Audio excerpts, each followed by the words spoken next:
saya di sini akan memaparkan materi tentang pengertian ruang lingkup dan hubungan filsafat dengan pendidikan dan kebudayaan. Yang pertama, pengertian filsafat. Secara harfiah, filsafat berasal dari kata philo yang berarti cinta dan kata sophos yang berarti ilmu atau hikmah. Sedangkan filsafat berasal dari bahasa Yunani yang itu filosofia yang berarti cinta kepada kebijaksanaan atau cinta kepada kebenaran.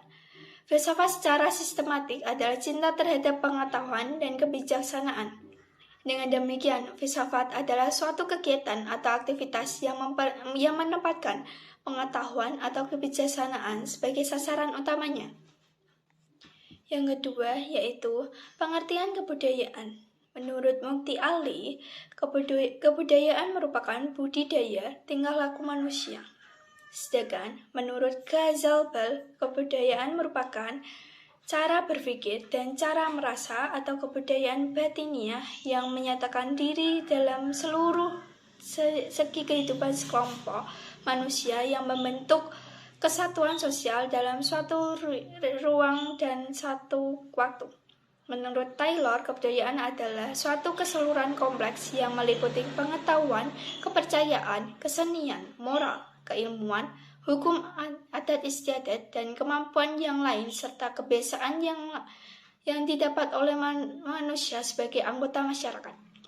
Secara sederhananya, kebudayaan merupakan hasil interaksi manusia dalam kehidupan bersama di lingkungan masyarakat. Yang ketiga yaitu ruang lingkup filsafat.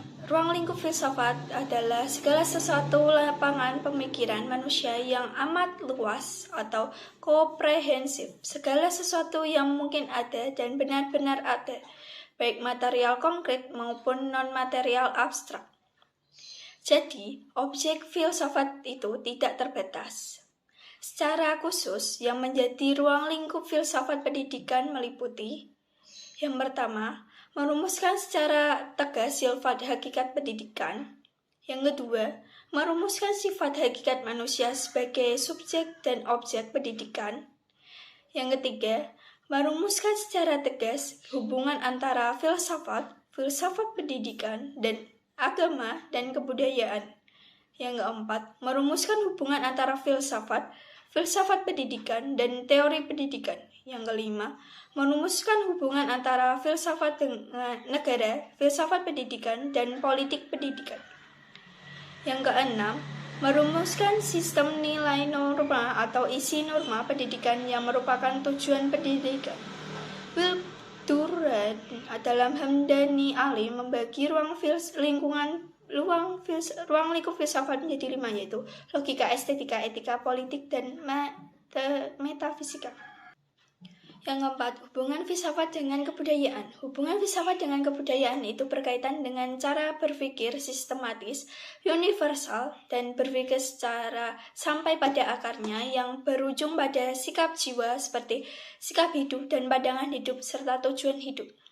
Dengan adanya filsafat, kita dapat mengetahui tentang hasil karya manusia yang akan menimbulkan teknologi yang mempunyai kegunaan utama dalam melindungi manusia terhadap alam lingkungannya. Sehingga kebudayaan memiliki peran sebagai berikut. Yang pertama, suatu hubungan pedoman antara manusia dan kelompoknya. Kedua, wadah untuk menyalurkan perasaan dan kemampuan lain. 3, sebagai pembimbing kehidupan dan penghidupan manusia. Keempat, pembeda manusia dengan binatang. Kelima, petunjuk tentang bagaimana harus bertindak dan berperilaku dalam pergaulan.